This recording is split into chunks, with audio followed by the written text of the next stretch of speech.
Welcome to Dhanvi share market institute. आजच्या सेशनमध्ये आपण तुमच्या मनात असलेली शेअर मार्केटबद्दलची भीती आणि गैरसमज दूर करणार आहोत. त्याचबरोबरीने एक इंटरेस्टिंग शेअर मार्केटचा टॉपिकसुद्धा शिकणार आहोत. सो वेळ न घालवता चला सेशन सुरू करूया. Welcome back. चला तर सुरू करूया आजचं सेशन. पण त्याआधी मी स्वतःचं इंट्रोडक्शन देऊ इच्छिते. माझं नाव हर्षा दाभाडे. मी MBA केलंय मुंबई युनिव्हर्सिटीतून मार्केटिंगमध्ये.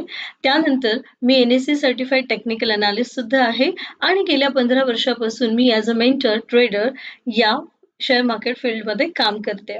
सो या सेशन सुरू करण्याआधी माझा एक सगळ्यांसाठी प्रश्न आहे की तुमच्या मते शेअर मार्केट म्हणजे काय आहे? आता काही लोकांना वाटतं की शेअर मार्केट हा सट्टा आहे. तर मुळात हा सट्टा आहे का? तर सट्ट्याचे डेफिनेशन आधी समजून घ्या. सट्टा म्हणजे अशी गोष्ट ज्याच्यामध्ये कुठलाही अनालिसिस नाहीये, रिसर्च नाहीये, स्टडी नाहीये. बिलकुल नाही, फक्त नशिबाचा खेळ तिथं खेळला जातो, त्याला सट्टा असं म्हणतात. सो सट्टा हा त्याच लोकांसाठी, शेअर मार्केट सुद्धा सट्टा आहे त्या लोकांसाठी ज्यांनी शेअर मार्केटचं नॉलेज न घेता याच्यामध्ये ट्रेडिंग, इन्व्हेस्टमेंट सुरू केलेली आहे. सो विदाउट नॉलेज केलं तर तुमच्यासाठी सुद्धा हा सट्टाच असणार आहे. बरोबर.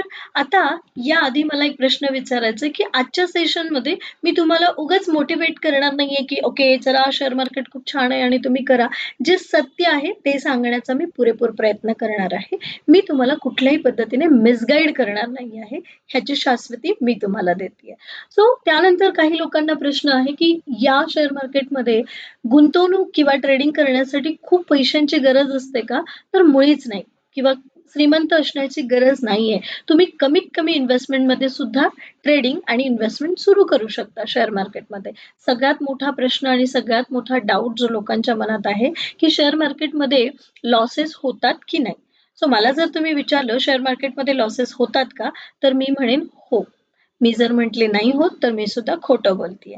सो शेअर मार्केटमध्ये लॉसेस का होतात याचं मुख्य कारण आधी आपण जाणून घेऊया. तर lack of knowledge is a main reason behind every losses. म्हणजे तुम्ही कुठल्याही क्षेत्रामध्ये जर विदाउट नॉलेज एंटर केलं तर तिथे लॉसेस होणारच आहेत. तर त्याचप्रमाणे शेअर मार्केटचं जर तुम्ही नॉलेज घेऊन काम केलं तर लॉसेस तुम्हाला फार मिनिमाइज करता येतात किंवा टाळता येतात. जसं आपण लहानपणी ढगांचा गडगडाट झाला की आपल्याला त्याची भीती वाटायची, आज त्याची भीती वाटत नाही. का वाटत नाही? कारण आज आपल्याला कळलंय. त्यावेळी ती जेवढी भयंकर गोष्ट होती किंवा नुकसानदायक होती ती आजही तेवढीच आहे. पण आपण त्याचं थोडंफार का होईना आपल्याला त्याच्या मागचं रिझन कळलंय की अरे आधी ना लाईट ट्रॅव्हल करतो, देन साउंड ट्रॅव्हल करतो. सो त्यापासून होणारे जे काही नुकसान आहे ते टाळण्यासाठी आपण बरोबर काळजी घेतो. त्याचप्रमाणे जर तुम्ही नॉलेज घेतलं तर त्यात होणारे नुकसान तुम्हाला टाळता येतात. ओके. सो तुम्हाला प्रश्न पडला असेल की या सेशनमध्ये आम्ही शेअर मार्केटबद्दल काहीतरी नवीन गोष्टी शिकण्यासाठी आलो होतो. पण मॅमने सुरुवातच केली की बाबा हे निगेटिव्ह गोष्टींनी सुरुवात झाली की त्याच्यामध्ये लॉसेसच होतात का? तो सट्टाच आहेत का? पैसे किती लागतात? तर त्याच्यासाठी मी एक एक्झाम्पल देते. जसं तुमच्या डोळ्यासमोर एक बॉटल आहे. या बॉटलमधलं पाणी पिण्यायोग्य आहे का? नाहीये. पण तुम्हाला जर याच्यात पिण्यायोग्य पाणी भरायचं असेल तर काय करावं लागेल? बरोबर. हे पाणी आधी ओतून द्यावं लागेल, तेव्हाच मी ती बाटली स्वच्छ करून नवीन पाणी ओतू शकते.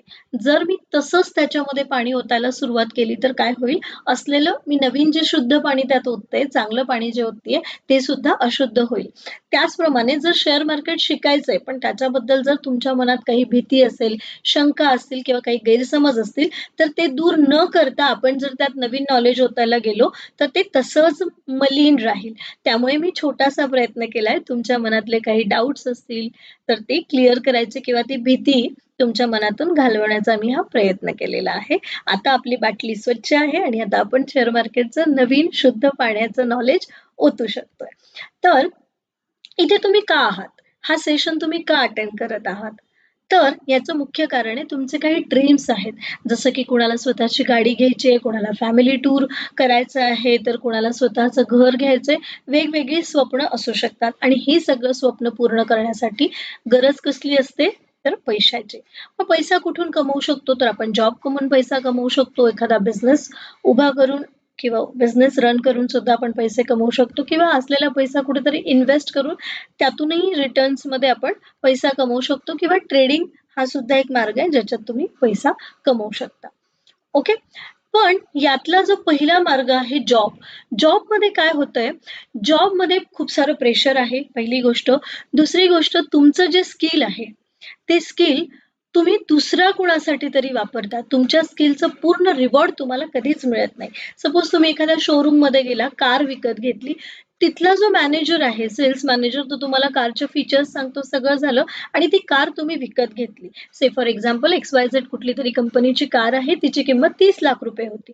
सो त्या जो सेल्स पर्सन आहे त्याचं स्किल कितीचं झालं, 30 लाखाचं झालं. त्याने ती 30 लाखाची वस्तू तुम्हाला विकली आहे, कार विकली आहे, म्हणजे त्याचं खरं स्किल किती झालं, 30 लाखाचं.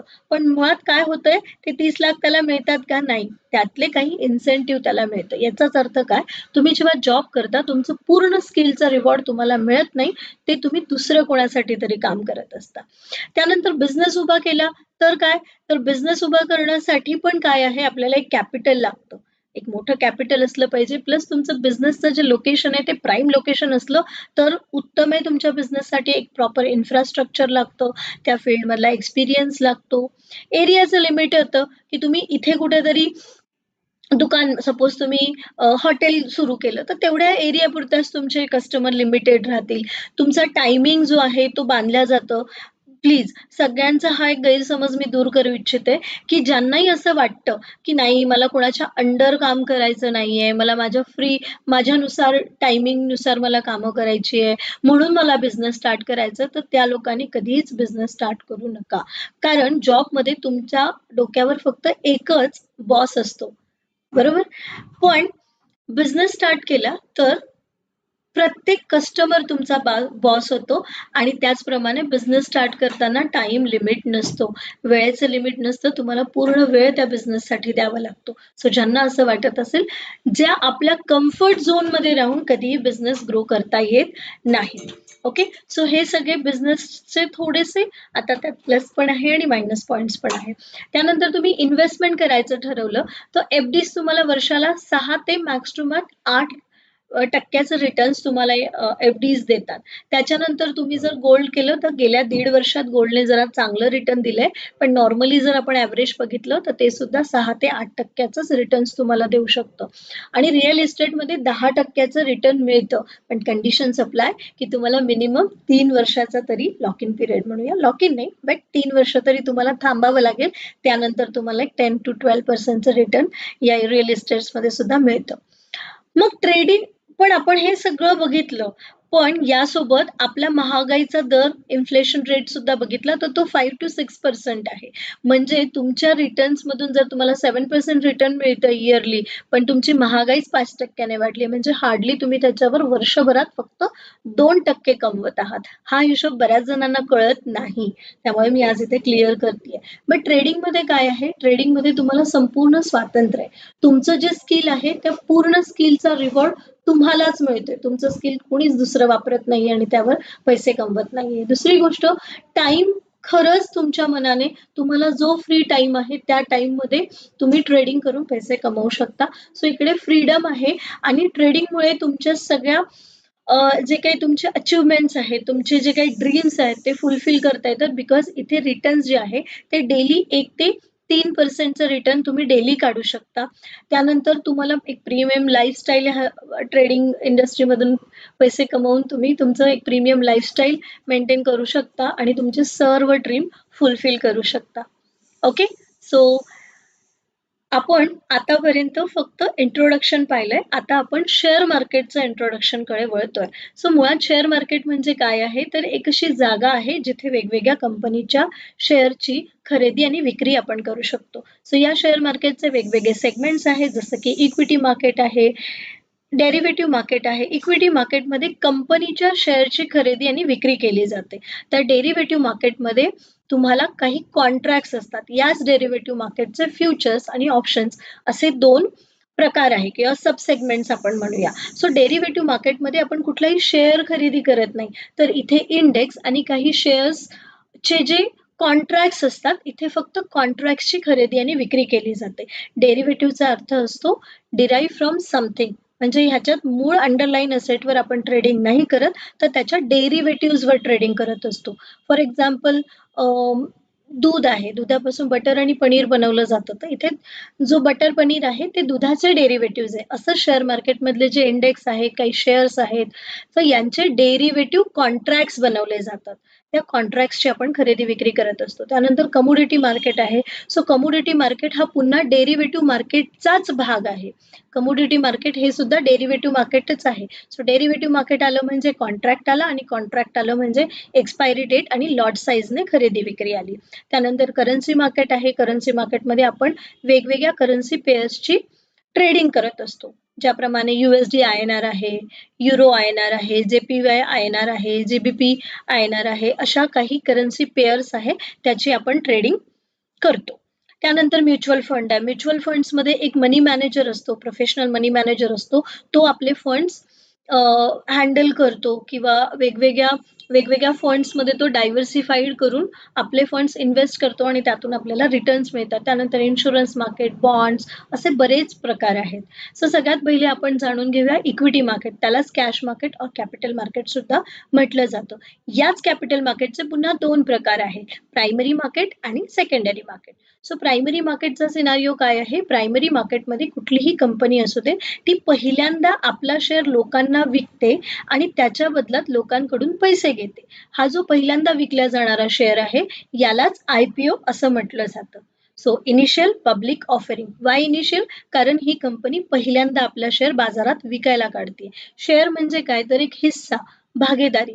म्हणजे ती काय करते? आपल्यातला थोडासा हिस्सा पब्लिकला विकते आणि त्याच्यापासून पैसे मिळवते. फाईन. सो प्रायमरी मार्केटमध्ये ट्रान्झॅक्शन जे आहे ते डिरेक्टली कंपनी आणि पब्लिकमध्ये होत असतात. पण इथे मुळीच असं नसतं की जी कंपनी पहिल्यांदा आपला शेअर बाजारात विकायला काढते ती नवीन आहे असं नसतं. ती जुनीही असू शकते, नवीनही असू शकते.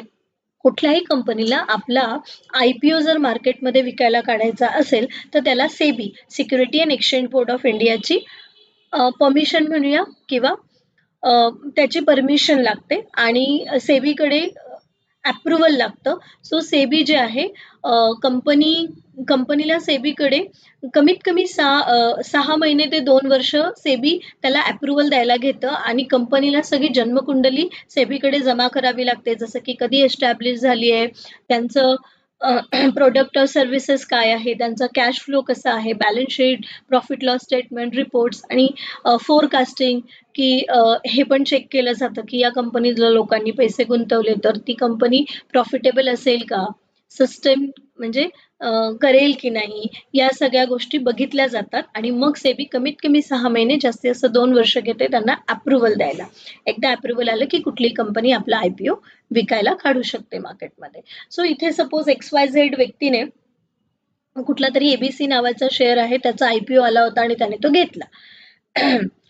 आता तो 90 रुपयाप्रमाणे त्याने घेतला होता. एक 5-6 महिन्यानंतर त्या IPO म्हणजे आता एकदा का हे शेअर्स पब्लिकला विकल्या गेले आणि कंपनीला पैसे मिळाले, की त्या शेअरची लिस्टिंग एखाद्या एक्सचेंज बोर्डवर होते. मग ती BSE किंवा NSE किंवा दोन्हीकडे लिस्टिंग होते. म्हणजेच काय, त्या दिवसापासून तो शेअर आपल्याला ऑनलाईन खरेदी विक्रीसाठी अवेलेबल होतो. प्रायमरी मार्केटमध्ये आपण डिरेक्टली कंपनीकडून तो शेअर्स विकत घेत असतो. मग आता एखाद्या व्यक्तीने 90 रुपयाप्रमाणे तो शेअर घेतले होते. काही नंबर ऑफ शेअर्स, काही लॉट असेल तो घेतला होता. 5-6 महिन्यांनी त्या 90 रुपयाचा शेअर जो आहे आता मार्केटला 170 रुपयाला गेलाय आणि त्याला तो विकून प्रॉफिट कमवायचा आहे. पण प्रायमरी मार्केटमध्ये कंपनी म्हणते मी तुला एकदा शेअर दिला, त्याच्या बदल्यात तू मला पैसे दिले, मी तुला माझ्या कंपनीमध्ये भागीदार बनवून घेतलं. आपला व्यवहार संपला. तो शेअर मी आता पुन्हा बायबॅक करणार नाही. मग तो शेअर जर विकायचा असेल तर जावं लागतं सेकंडरी मार्केटमध्ये आणि सेकंडरी मार्केटमध्ये सगळे ट्रेडर्स लोक असतात.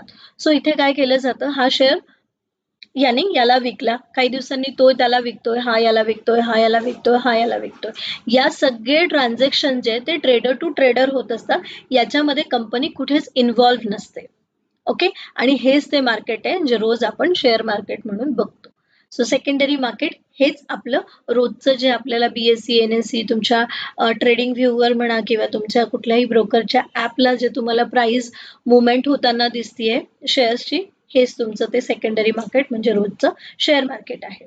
सो आता हे सगळं इंट्रोडक्शन करून झालंय, पण अजूनही मनात डाऊट असेलच की मला हे जमेल का, सो सगळ्यात पहिली महत्त्वाची गोष्ट म्हणजे शेअर मार्केटमध्ये काम करण्यासाठी, इन्व्हेस्टमेंट किंवा ट्रेडिंग किंवा शेअर मार्केट शिकण्यासाठी वयाची किंवा इन्कमची, शिक्षणाची अशी कुठलीही अट नाहीये. अगदी हाऊसवाईफ असेल तरीसुद्धा ती ट्रेडिंग करू शकते.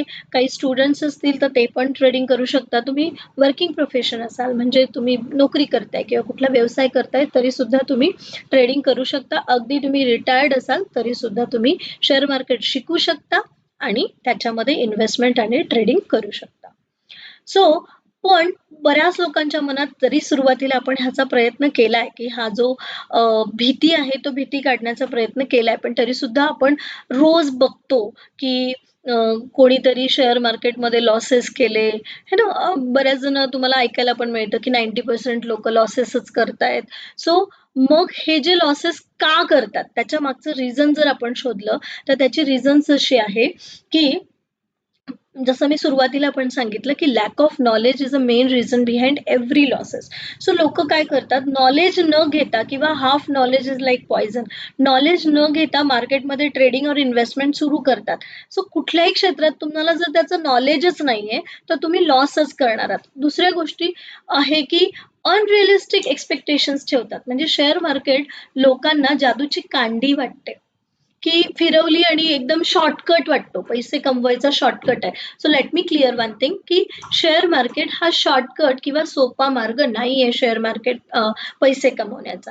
इथे पण तुम्हाला प्रॉपर नॉलेज घ्यावंच लागणार. सपोज एक एक्झाम्पल मी इथे देऊ इच्छिते, की एक ट्रेडर बसलाय, त्याचा एक मित्र आला ज्याला शेअर मार्केट काहीच माहीत नाही. तो बसला आणि त्याने पाहिलं, की अरे ह्याने 15 मिनिटात एक ₹6,000 प्रॉफिट बुक केलं. मग तो मित्र त्याला सांगतो, की "बघ माझं शेअर मार्केट किती छान आहे. मी 15 मिनिटात ₹6,000 कमवले." या नवीन मित्राला वाटतं, की "अरे वाह! छान आहे की. मी सकाळी 9 वाजता जॉबला जातो, संध्याकाळी 6ला परत येतो. तेव्हा कुठे मला दिवसभराचे 2,000 ते ₹2,500 मिळतात. पण याचं बरं आहे शेअर मार्केटचं, की 15 मिनिटात त्याला ₹6,000 मिळाले आणि इथेच तो नवीन माणूस जो आहे, त्याला शेअर मार्केटबद्दल मिसगाईड केलं गेलं. अर्ध नॉलेज त्याला दिलं गेलं. अर्धी माहिती त्याला दिल्या गेली आणि त्याला मिसगाईड केलं गेलं. मग त्याला काय वाटतं, की हा शॉर्टकट आहे, सोपा मार्ग आहे पैसे कमवण्याचा.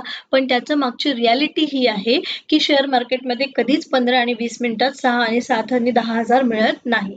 कारण तो जो ट्रेडर होता, तो ट्रेड घेण्यासाठी त्याने काय केलं, त्याच्या आधी तो 1 ते दीड तास चार्टवर एकटक नजर लावून बसला होता, एनालिसिस करत होता. त्याच्या अकॉर्डिंगली त्याच्या ट्रेडिंग सेटअपनुसार जेव्हा त्याच्यामध्ये एंट्री आली, तेव्हा त्याने एंट्री घेतली आणि तो 15 मिनिटात किंवा जे पण असेल 20 मिनिटात त्याने तो व्यवहार स्क्वेअर ऑफ केला. सो याचा अर्थ काय झाला, 15-20 मिनिटात पैसे मिळत नाही. त्याआधी त्याला अभ्यास करावा लागला, एनालिसिस करावं लागलं आणि हेच लोकं मिस करतात आणि अनएक्सपेक्टेड म्हणजे अनरिअलिस्टिक एक्स्पेक्टेशन्स मार्केटकडून ठेवतात, की मी आता 5,000 टाकतो आणि त्याचे मला आजच्याच 10,000 झाले पाहिजे. तर असं होत नाही. ही सुद्धा एक एक प्रोसेस आहे. हळू आपण ती ग्रो करत असतो. त्यानंतर लोकांचे लॉसेस का होतात? तर लोकं Telegram चॅनल, YouTubeवर कोणाचे तरी व्हिडिओज बघणं किंवा कोणीतरी लाईव्ह येऊन ट्रेड देतं, त्यांच्या टिप्स घेणं, यामुळे पण सगळ्यात म्हणजे खूप जास्त लोकांचे ह्यामुळेच लॉसेस होतात. तर असं का होतं? कारण जो माणूस तुम्हाला टिप्स देतोय किंवा जे पण कॉल्स देतोय, टिप्स देतोय, ट्रेड सांगतोय, तो त्याची ट्रेडिंग सायकॉलॉजी वेगळी आहे, त्याचे रिस्क मॅनेजमेंट वेगळं आहे, रिस्क बेअरिंग कॅपॅसिटी वेगळी आहे. ती तुम्हाला सूट होणारच नाही. प्रत्येक ट्रेडरची स्टाईल ही वेगवेगळी असते. प्रत्येकाचं कॅपिटल वेगळं, रिस्क बेअरिंग कॅपॅसिटी वेगळी, हे सगळ्या गोष्टी वेगवेगळ्या आहेत. सो त्याने दिलेल्या टिप्सवर तुमचा प्रॉफिट होईल याच्यावर बिलकुल विश्वास ठेवू नका. तुम्ही स्वतः जेव्हा एनालिसिस कराल आणि त्यातून ट्रेड घ्याल, तो नक्की प्रॉफिटेबल असेल. ओके. त्यानंतर काही लोकं बिलकुल रूल्स फॉलो करत नाही, डिसिप्लिन मेंटेन करत नाही. ओव्हर ट्रेडिंग करतात किंवा चुकीचे ट्रेड घेतात, इमोशन्समध्ये ट्रेड घेतात, रिस्क मॅनेजमेंट फॉलो करत नाही, ट्रेडिंग सायकॉलॉजी डेव्हलप करत नाही. ओके. पेशन्स नसतात. ओके. आणि सगळ्यात महत्त्वाचं खूप लोकं मी असे पाहिले, की ट्रेडिंग जर्नलच मेंटेन करत नाही आणि हे फार महत्त्वाचं आहे. तुमची ट्रेडिंग सायकॉलॉजी बिल्ड करायची असेल, डेव्हलप करायची असेल, तर ट्रेडिंग जर्नल हा एक उत्तम पर्याय आहे आणि तो कसा मेंटेन केला जातो ते आपण पुढे जाऊन आपल्या कोर्सेसमध्ये वगैरे ते आपण कव्हरच करतोय. सो आपण हे कसं करू शकतो, हे सगळे रिझन्स झाले. पण याच्यावर आपण ओव्हरकम कसं करू शकतो, तर सगळ्यात महत्त्वाचं म्हणजे तुम्हाला एक स्ट्रक्चर लर्निंगची गरज असते. शेअर मार्केटमध्ये जर लॉसेस नाही करायचे आणि पैसे कमवायचे, तर स्ट्रक्चर लर्निंग फार महत्त्वाचं आहे. म्हणजे कुठेतरी YouTubeवरून एक व्हिडिओ बघितला, याच्यावरून दुसरा व्हिडिओ बघितला, तिथून एक स्ट्रॅटेजी शिकलं, याला अर्थ नाहीये. ती एक स्ट्रक्चर लर्निंग असलं पाहिजे. बेसिक पासून एक ॲडव्हान्स पर्यंत जर्नी असलं पाहिजे. ओके. दुसरी आणि महत्त्वाची गोष्ट की रिस्क मॅनेजमेंट तुम्ही शिकलं पाहिजे, ते अप्लाय केलं पाहिजे आणि ट्रेडिंग सायकॉलॉजी जी आहे ती डेव्हलप केली पाहिजे. सो या सगळ्या गोष्टी ज्या आहे आणि या सगळ्या गोष्टी प्रॅक्टिकली करून पाहिल्या पाहिजे, ते पण लाईव्ह मार्केटवर. थेरी शिकून काहीही मिळत नाही, हे ना. जसं हाऊ टू ड्राईव्ह कार, कितीही बुक्स वाचलीत, पण जोपर्यंत स्टेअरिंग हातात येणार नाही, तोपर्यंत कार चालवायला तुम्हालाही जमणार नाही. तसंच मार्केटचं पण आहे, की तुम्ही थेरॉटिकली शिकून उपयोग नाही. थेरी जरी शिकला असाल, तरी ती थेरी तुम्ही एक्झिक्यूट करून पाहिली पाहिजे लाईव्ह मार्केटवर. जोपर्यंत तुम्ही लाईव्ह मार्केटवर प्रॅक्टिस करत नाही, तोपर्यंत शेअर मार्केटमध्ये तुम्हाला प्रॉपर नॉलेज, प्रॅक्टिकल नॉलेज फार महत्वाचं आहे. ओके. सो ही जर्नी कशी स्टार्ट केली गेली पाहिजे, प्रॉपर लर्निंग, स्ट्रक्चर लर्निंग कसं असलं पाहिजे, तर तुम्ही पहिले ट्रेडिंगचं ABCD म्हणजे फाउंडेशन आधी क्लिअर केलं पाहिजे. त्यानंतर चार्ट अनालिसिस, ह्या सगळ्या चार्ट्सचे जे सिक्रेट्स आहेत, चार्ट अनालिसिस असतील, काही ॲडव्हान्स टूल्स असतील, इंडिकेटर आणि कॅन्डलस्टिक्स हे आता आउटडेटेड झालंय मार्केटमध्ये. त्यावर सक्सेसफुल ट्रेडर नाही होत आहेत किंवा तुम्हाला सक्सेसफुल नाही होत आहेत.